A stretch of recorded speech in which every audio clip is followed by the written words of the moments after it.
Assalamualaikum warahmatullahi wabarakatuh. Kami dari kelompok 5 farmakologi molekuler yang di sini beranggotakan Gusti Immanuel, Marsanda Citra Pradani, saya sendiri Resta Maulana, dan Vidya Putrika. Farmakologi molekuler adalah ilmu yang mempelajari mengenai transduksi signal dan mekanisme aksi obat pada berbagai tragetaksi obat, yaitu meliputi kanal ion, enzim, transporter, dan juga reseptor. Reseptor pada tingkat molekuler atau ikatan obat reseptor pada membran plasma dan sel. Sistem enzim sebagai target aksi molekul obat. Perubahan-perubahan biokimia karena aksi obat. Keragaman reseptor obat dan ekspresi gen yang berperan dalam mekanisme resistensi obat. Sehingga memberikan penjelasan bagaimana aksi obat sampai level molekuler, sehingga banyak membantu dan menjelaskan bagaimana mekanisme dari aksi obat. Untuk pembahasan, yaitu yang ke satu ada mekanisme reseptor yang terhubung dengan protein G, yang kedua aktivasi GPCR melalui aktivitas GS pada jalur adenilat siklase. Yang ketiga ada second messenger pada jalur adenilat siklase. Yang keempat yaitu ada aktivitas GPCR melalui sistem fosfolipase. Yang kelima yaitu second messenger pada jalur fosfolipase. Dan yang terakhir yaitu ada contoh reseptor dari protein G. Masuk ke pembahasan yang pertama yaitu mekanisme reseptor terhubung protein G. G-protein couple receptor atau yang disebut reseptor yang tergandeng protein G atau GPCRS, yaitu adalah protein yang tertanam di permukaan sel, tepatnya pada membran sel. GPCRS ini terdiri dari superfamilia terbesar protein di dalam tubuh. Untuk aktivasi reseptor menyebabkan efektor di dalam sel untuk menghasilkan second messenger kimia yang pada akhirnya memicu sel untuk berinteraksi terhadap sinyal kimia eksternal asli. Terkait dengan protein G yang akan menghubungkan reseptor dengan enzim atau kanal ion yang menjadi target, reseptor ini mengaktifasi rangkaian peristiwa yang mengubah konsentrasi satu atau lebih suatu molekul signaling intraseluler atau second messenger untuk menimbulkan respon seluler. Ada dua jalur transduksi. Signal pada reseptor protein G yaitu jalur adenilat siklase dan jalur fosfolipase, tergantung juga pada jenis protein G yang terhubung. Macam second messenger yang terlibat dalam sinyal transduksi reseptor ini adalah ada CAMP, PKA, PKC, DAG, IP3, dan CA. Berdasarkan aksinya, protein G itu ada 3 jenis. Yang pertama yaitu GS atau Stimulatory G Protein, yang yaitu enzim yang bekerja mengaktifkan enzim adenylat siklase. Yang kedua ada GI atau Inhibitory G Protein. Enzim ini yaitu yang bekerja menghambat enzim dari adenylat siklase. Yang ketiga ada GQ, enzim yang bekerja mengaktifkan fosfolipase pada jalur fosfolipase. Yang kedua yaitu ada aktivasi GPCR melalui aktivasi GS pada jalur adenilat siklase. GPCR ini merupakan suatu reseptor yang terdapat pada membran sel. Sebagian besar reseptor dalam tubuh kita termasuk GPCR, sehingga fungsi fisiologis dari reseptor ini besar sekali di dalam tubuh kita. Reseptor ini juga terikat dengan protein G yang akan menghubungkan reseptor ini dengan enzim atau kanal ion yang menjadi target dengan jalan mengaktifasi rangkaian peristiwa yang mengubah konsentrasi satu atau lebih suatu molekul signaling intraseluler atau secondary messenger sehingga menghasilkan reseptor seluler. Aktivasi GPCR melalui jalur adenilat siklase. Rangkaian peristiwa molekuler yang terjadi pada aktivasi reseptor GPCR melalui jalur adenilat siklase adalah sebagai berikut.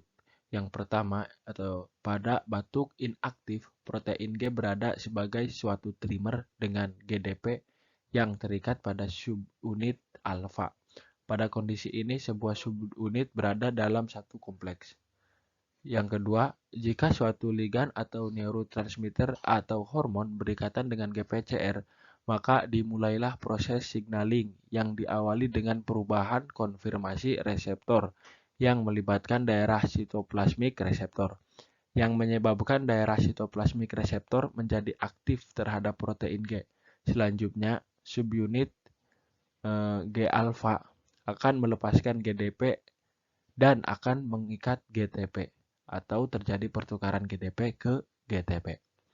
Yang ketiga, penggantian GDP menjadi GTP menyebabkan perubahan konfirmasi pada subunit G alfa.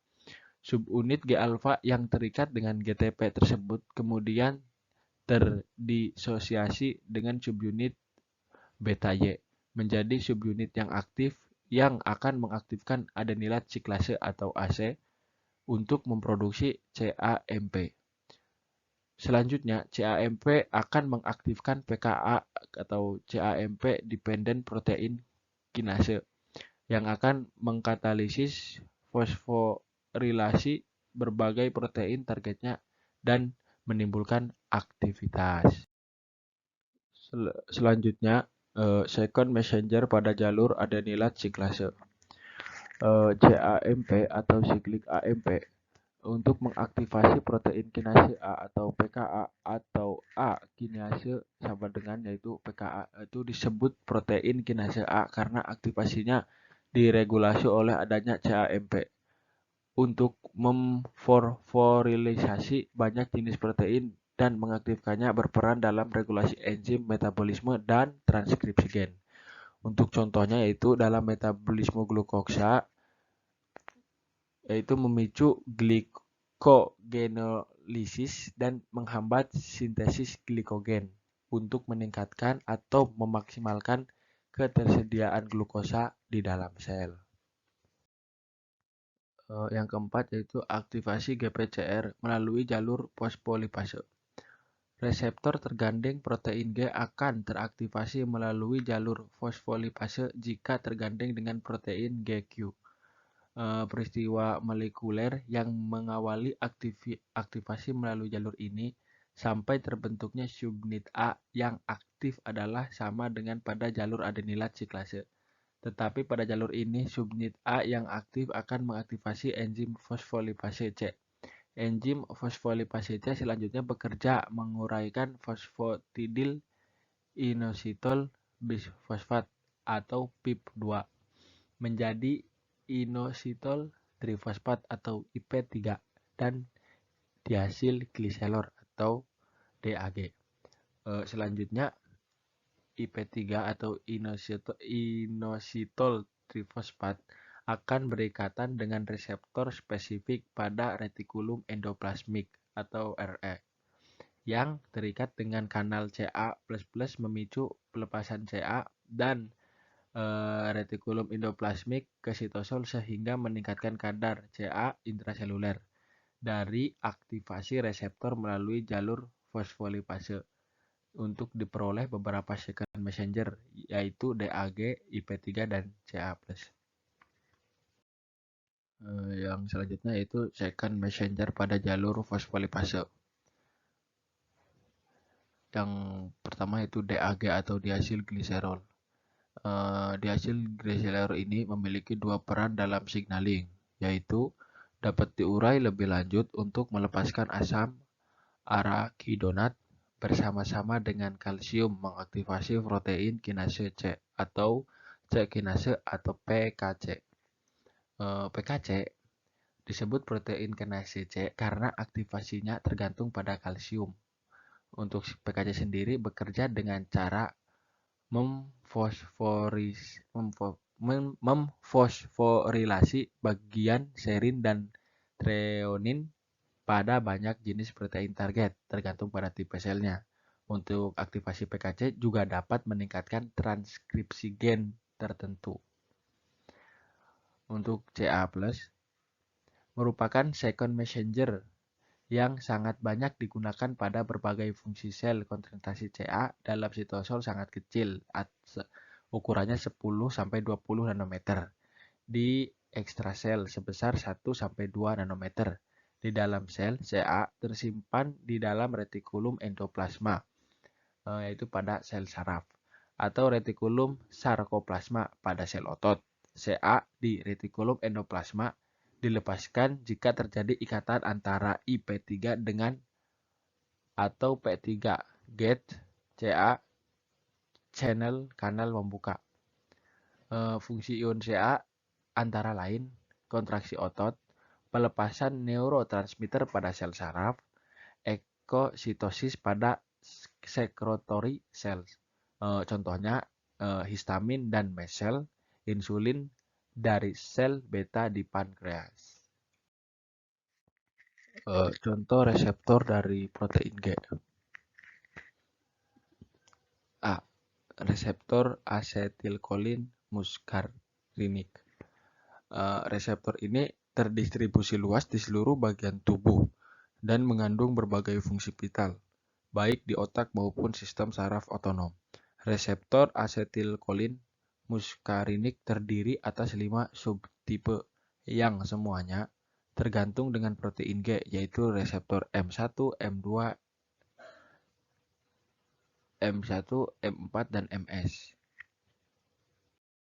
Yang B yaitu reseptor muskarinik M2. Reseptor muskarinik M2 banyak dijumpai pada otot jantung. Aktivasi reseptor M2 pada sel otot jantung menyebabkan penurunan kekuatan kontraksi maupun frekuensi denyut jantung yang merupakan aksi saraf parasimpatik. Reseptor M2 juga dijumpai pada otot polos kandung kemih secara dominan. Bersifat reseptor M pada kontraksi kandung kemih adalah secara tidak langsung dengan cara membalik atau melawan relaksasi yang disebabkan oleh stimulan reseptor beta adrenergic melalui peningkatan CAMP. Reseptor muskarinik M. Reseptor M merupakan reseptor muskarinik yang paling luas distribusinya dalam berbagai organ dalam sistem biologis, terutama pada otot polos, berbagai organ, dan pada kelenjar-kelenjar eksokrin. Aktivasi reseptor M akan mengaktifkan sistem fosfolipase C yang akan memobilisasi kalsium sehingga berperan dalam kontraksi otot. Reseptor M juga menjadi target aksi beberapa agonis, antara lain polikarpin. Yang polikarpin ini bersifat tidak selektif. Obat ini digunakan secara klinis pada penyakit glukoma dan gangguan xerostomia, yaitu kekeringan mulut atau mata akibat berkurangnya produksi saliva dan air mata yang dapat terjadi setelah terapi radiasi pada kanker di sekitar kepala dan leher atau pada Sjogren's syndrome. Yang kedua yaitu reseptor muskarinik MA dan M1. Sebuah studi menunjukkan peran reseptor MA dalam meregulasi keseimbangan transmisi kolinergik dan dopaminergik, di mana kurangnya aktivitas muskarinik M akan menyebabkan aktivitas dopaminergik yang berlebihan. Selain obat-obatan yang bersifat selektif pada subtipe reseptor tertentu, cukup banyak obat-obat antagonis maupun agonis reseptor muskarinik yang bersifat tidak selektif, seperti skopalamin, atropin, dan benzotropin. Skopalamin diduga bereaksi dengan reseptor M1 dan dapat digunakan untuk mencegah mual, muntah, dan mabuk perjalanan. Yang B yaitu reseptor adrenergik. Reseptor adrenergik merupakan reseptor yang memperantara aksi saraf simpatik flight atau fight or flight response, meliputi dari glukosa, denyut jantung, dilatasi saluran pernapasan, dan pengaturan sirkulasi perifer. Reseptor ini merupakan reseptor bagi neurotransmitter golongan katekolamin, yaitu adrenalin atau epinefrin dan noradrenalin atau norepinefrin. Epinefrin terutama menstimulasi reseptor beta adrenergik sedangkan norepinefrin yaitu menstimulasi terutama pada reseptor alfa adrenergik. Epinefrin dan norepinefrin adalah hormon yang disekresikan oleh glandula adrenal dan disintesis dari prekursornya tirosin dengan bantuan beberapa enzim yaitu tirosin hidroksilase, dopa dekarboksilase, dan dopamin B hidroksilase. Beberapa enzim yang terlibat dalam proses sintesis dan degradasi noradrenalin dari enzim-enzim ini yang banyak menjadi target aksi obat adalah yang pertama yaitu tirosin hidroksilase atau TH, yang kedua ada monamin oksidase atau MAO, yang ketiga cetatol O-metil transferase atau COMT. Yang pertama yaitu reseptor A.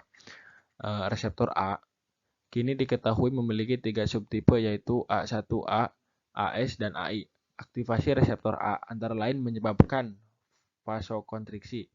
Stimulasi saraf simpatik yang berlebihan melalui reseptor ini dapat menyebabkan keadaan patologis seperti hipertensi, sehingga reseptor A menjadi target aksi obat-obat antihipertensi seperti parazosin, deoxazotine, dan terazosin yang selektif mengantagonis reseptor A. Yang kedua yaitu reseptor A adrenergik. Reseptor A adrenergik terdiri atas 3 subtipe, yaitu alfa 2A, alfa 2B, dan alfa 2C. Reseptor A berlokasi pada saraf parasimpatik maupun paskasinaptik. Reseptor A presinaptik disebut juga autoreseptor, berperan dalam pengaturan pelepasan norepinefrin dan ujung saraf dan tampaknya beraksi sebagai bagian dari mekanisme umpan balik. Contoh dari antagonis selektif bagi reseptor A2 adalah yohimbin yang digunakan secara luas untuk mengatasi gangguan disfungsi ekskresi pada pria. Yang ketiga atau selanjutnya yaitu reseptor beta-1 adrenergik. Reseptor beta-1 merupakan reseptor adrenergik utama transduksi signal melalui ikatan dengan protein GS YA24/47 jalur adenilat siklase. Di jantung, aktivitas reseptor 31 menyebabkan peningkatan kadar CAMP, menstimulasi PKA untuk memfosforilasi berbagai protein regulator CA dan beberapa protein myofilamen seperti troponin, menyebabkan efek peningkatan kontraksi otot jantung dan frekuensi denyut jantung, atau efek kronotropik dan iontropik positif. Yang keempat yaitu reseptor beta-2 adrenergik. Sama dengan reseptor beta-1, transduksi signal reseptor ini melalui ikatan dengan protein GS yang memicu aktivitas adenilat siklase. Aktivitas reseptor ini pada otot polos bronkus meningkatkan adenilat siklase. Aktivitas reseptor ini pada otot polos bronkus meningkatkan level CAMP yang mengaktifkan PKA dan menghambat myosin light chain kinase yang ada pada gilirannya menghambat interaksi aktif dari myosin sehingga menyebabkan efek bronkodilatasi. Untuk contohnya yaitu adalah salbutamol dan terbutalin, aksi pendek, salmeterol, dan formoterol yang memiliki aksi panjang. Yang kelima yaitu reseptor beta-3 adrenergik. Reseptor beta-3 adrenergik merupakan reseptor adrenergik yang terutama banyak dijumpai pada jaringan adipose atau lemak. Selain itu, aktivasi reseptor beta-3 juga berperan penting dalam proses lipolisis pada sel adiposit. Untuk di jantung, stimulasi reseptor beta 3 menghasilkan efek yang berlawanan dengan efek yang dihasilkan oleh aktivasi reseptor beta 1 maupun beta 2, yakni efek inotropik negatif yang disebabkan oleh stimulasi reseptor beta 3 ini adalah berperan sebagai katup penyelamat ketika ada stimulasi adrenergik yang berlebihan. Reseptor dopamin. Dopamin adalah senyawa katekolamin yang penting pada otak mamalia yang mengontrol berbagai fungsi meliputi aktivitas lokomotor, kognisi, emosi, reinforcement positif, dan regulasi endokrin. Pada awalnya ditemukan dua subtipe reseptor dopamin, yaitu reseptor D1 dan D2. Selanjutnya, setelah studi tentang cloning gen diperkenalkan, ditemukan tiga lagi subtipe reseptor, yaitu reseptor D4 dan D5. Reseptor subtipe ketiga ini kemudian digolongkan berdasarkan kemiripannya terhadap dua jenis reseptor yang lebih dulu ditemukan, yaitu keluarga reseptor D1 dan D2, yang termasuk keluarga reseptor D1 adalah reseptor D1 dan D5, sedangkan yang digolongkan keluarga reseptor D2 adalah reseptor D2, D3, dan D4. Semuanya merupakan reseptor metabotropik. Reseptor dopamin sendiri yaitu berinteraksi dengan protein. Setelah satu tipe protein yang dapat dihubungkan dengan reseptor dopamin disebut dopamin, reseptor intrinsic protein atau DRIPS. Yang selanjutnya yaitu reseptor angiotensin. Reseptor angiotensin ini adalah hormon peptida yang berasal dari protein angiolensinogen. Angiotensinogen diubah menjadi angiotensin 1 dengan satu katalisis tenin. Selanjutnya angiotensin 1 akan diubah menjadi angiotensin 2 dengan dikatalisis oleh enzim A, yaitu angiotensin converting enzyme.